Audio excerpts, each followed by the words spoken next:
तरह से राजधानी में इस समय सड़क हादसे कम होने का नाम नहीं ले रहे हैं और लगातार इन सड़क हादसों में न जाने कितने जो नौजवान हैं वो अपनी जान गंवा दे रहे हैं।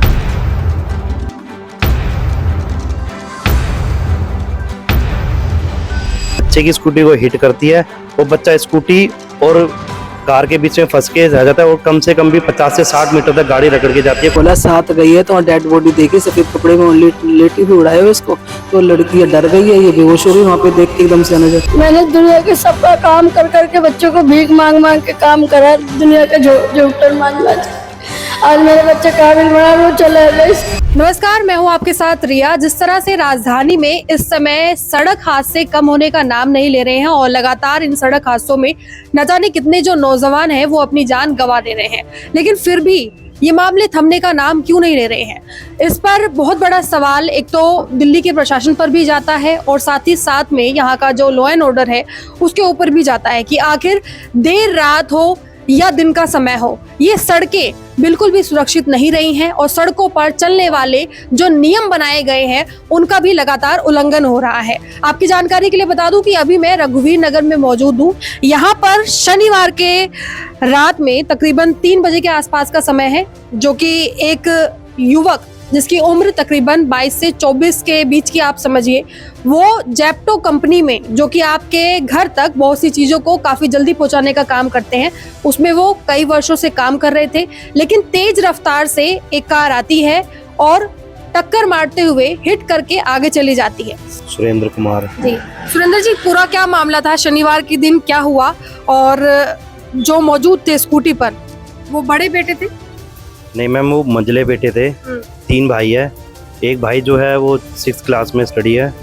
बड़ा भाई अभी घर पे था, घर पे इन द सेंस कि अभी वर्किंग नहीं था प्रॉपरली, क्राइसिस चल रहे थे, तो बच्चा इसलिए नाइट शिफ्ट करता था जेप्टो कंपनी में, थोड़ा सा मोर अर्निंग के लिए, क्योंकि फाइनेंशियल सपोर्ट सिर्फ एक इंडिविजुअल वही था सोर्स ऑफ अर्निंग घर का जो है।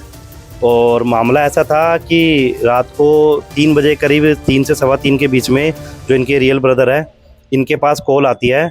जो वहाँ पे चश्मदीद थे, जिन्होंने लोकल ने उन पूरा जो वारदात देखी और उन्होंने ही हेल्प करके बच्चे को जो है मृतक है उनको वहाँ तक पहुँचाया हॉस्पिटल तक। और तभी उन्हीं के और मृत हालत में उन्होंने फिंगरप्रिंट से उनका मोबाइल अनलॉक करके भाई के नाम से नंबर जो सेव था उसको कॉल करी। सडनली ये वहीं पे मौके पे पहुँचते हैं हॉस्पिटल में, तब तक उसको बच्चे को मृत घोषित कर दिया था और चश्मदीद तब तक वहाँ पर मौजूद थे। सडनली 3:15 साढ़े 3 के बीच में मेरे पास फ़ोन आता है। मैं ग्राउंड लेवल पे जाता हूँ हॉस्पिटल में। आईओ साहब जो है तिलक नगर थाना, जो आईओ साहब है, उनसे मेरी बात होती है, सारा पता लगता है।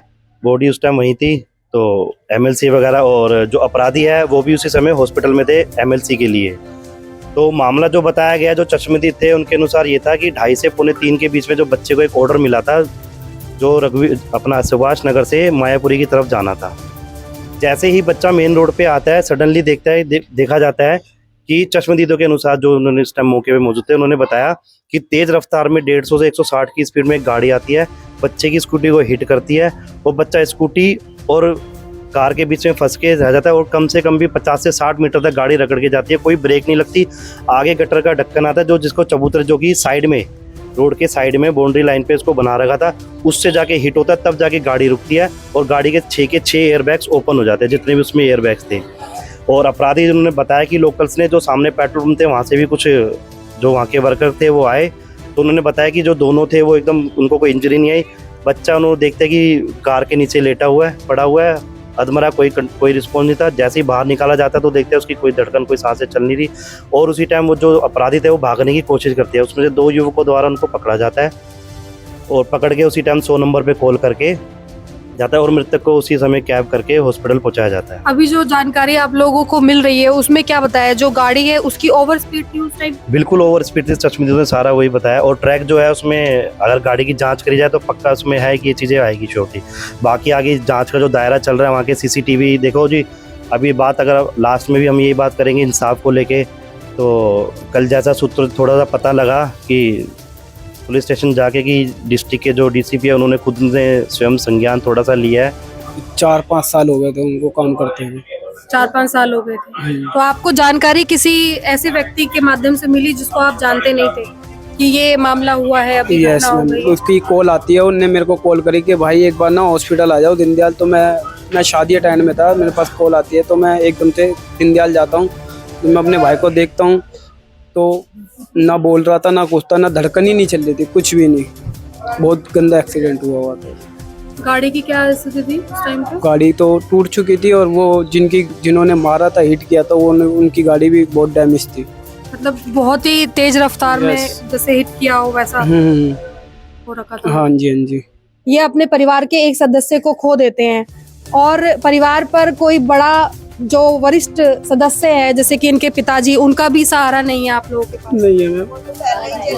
2015 में मम्मी ने काम कर करके हमारे को बहुत बड़ा करा, पाला, बहुत अच्छे थे। और वो छोटा वाला भाई था जो सब कुछ कर रहा था, वो भी चले गया, एक हाथ चले गया। अस्पताल में ले जाने के बाद पता चला, मैं तो यहाँ पे फोन आया था, जो लड़के आए थे उसके दोस्त बुलाने के लिए इसकी मम्मी को। तो इनकी मम्मी को बुलाया, जो उनकी मम्मी ने, उसने लड़के ने बोल रखा था कि गेट नहीं खोलना, रात में ऐसे गलत लोग भी आ जाते हैं। तो इसकी मम्मी ने गेट ही नहीं खोला, कहती मैं गेट नहीं खोलूंगी। तो कह रहा नहीं, उसके ऐसे ऐसे एक्सीडेंट हो गया और उसके पैर में चोट लगी उसके। तब इनकी मम्मी ने गेट खोला, साथ गई है तो डेड बॉडी देखी, सफ़ेद कपड़े में लेटी हुई उड़ाए हुए इसको। तो लड़की ये डर गई है, ये बेहोश हो गई वहाँ पे देख के एकदम से, ना जो कि भाई ये क्या हो गया। तो उसके बाद ये पता ही नहीं लगा क्या तो हुआ, क्या नहीं हुआ, कैसे मारा। हम तो देखो थे नहीं, हमें तो जैसे देख रहे हैं वैसे ही पता चल रहा है हमें तो। पर ये है कि जो कि जब एक्सीडेंट कर रहा है वो भाग रहा है, तो ये उसको मदद करने की बजाय ये तो गलत कर रहा है ना वो। मतलब आप कह रहे हैं कि तुरंत अगर ले गए होते तो शायद बच जाते। तुरंत ले जाते तो बच जाते, कोई था ही नहीं ले जाने वाला। वहां तो भागने की सोच रहे हम भी बच जाए, अपने मरे भी नहीं जिंदे, जब भी भागने की सोच रहे और मरे को नहीं देख रहे, उसको उठा के हम पहले लेके जाए, चलो लग गई कोई नहीं। पर वो साइड में खड़ा तो गलती तो देखो उसी की थी ना। बच्चा हमारे बीच में होता तो हम फिर भी सोचते एक पल के लिए कि हमारे बच्चे की गलती है, शायद उनकी गलती है, किसी की भी है। पर हमारा बच्चा साइड में खड़ा था बिल्कुल, उसको मारने का मतलब वो पी के गाड़ी चला रहा था, जबकि जब भी तो गाड़ी उसकी टूटी है, जब भी गाड़ी से उसकी सपोर्टिव खींचा है, उसको खींचा लड़के को, और कितना घसीटा, कैसे तड़फड़ाया होगा हमारा बच्चा, हम बता नहीं सकते आपका ना, जो इतना कैसे उसकी जान निकली होगी। अब ये बच्चे कहाँ जाएंगे, क्या करेंगे, छोटे छोटे बच्चे। पैर तो है, पैर टूट गया, लटक गया था पैर, तो बिल्कुल ही टूट गया था। टूट के पैर ऐसे लटक गया बिल्कुल उसका। हाँ, सिर तो फटा हुआ था उसका सारा अंदर सामान दिखाई दे रहा था लड़के का। भाई ने देखा उसके ने जाके, और यहाँ भी हमने भी देखा उसको, इतना बुरा उसका सिर फटा पड़ा था, कैसे बचता बताओ। ठीक तौर से कमाने वाला नहीं था, एक वही खर्चा चलाता था, मेरा पूरा घर का खर्चा वही चलाता था।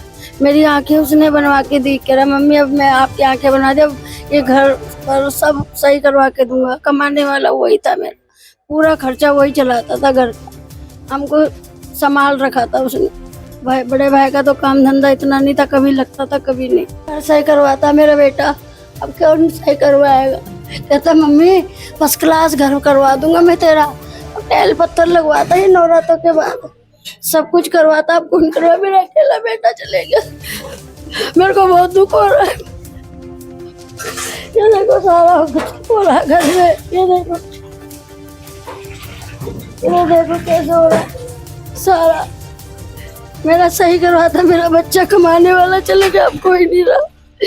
देखिए मतलब ये सामान्य परिवार है, इतना सामान्य परिवार कि आप देख रहे हैं कि सीढ़ी से ऊपर आते ही सब कुछ दिखाई दे रहा है। दीवारें जो हैं वो जर्जर हो चुकी हैं और सारा जो सामान है वो देख सकते हैं आप इधर उधर।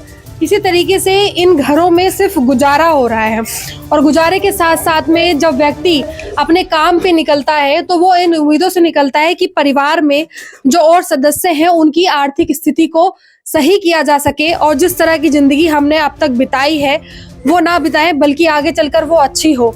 लेकिन जब सिस्टम और लापरवाही उस व्यक्ति की जान ले लेती है तो उनके पीछे इस तरह से जो माँ है वो अपने दर्द को बयां कर रही होती हैं। ये एक दिन से लगातार इंसाफ की गुहार लगा रही हैं और ये चाहती है कि इनकी मदद हो, लेकिन अभी तक यहाँ पर कोई नहीं पहुँचा है। मेरी कोई मदद नहीं कर रहा, बस मेरा बच्चा चले गया। सब चीज ये सही करवाने के लिए झाड़ू पोछा बर्तन करके दुनिया के झूठन मांझ के मैंने बच्चों को पढ़ाया लिखाया। मैं कि बच्चा आप पढ़ो लिखो, मैं हूँ करने वाली। मैंने दुनिया के सबका काम कर करके बच्चों को भीख मांग के काम करा, दुनिया के झूठन मांझ के। आज मेरे बच्चे काबिल बना, वो चले गए। इसी छोटे से घर में आप 4 से 5 लोग रहते हैं यहीं पे? बस अब 3 रह गए, बाप को मेरा, बाप उनका 2015 में मरे थे। 12 साल हो गए जो उनके सामने से ही कमाती आ रही हूँ मैं। अब दोनों बेटे सही हुए तो एक बेटा चले गया कमाने वाला, अब कौन है मेरे कमाने वाला?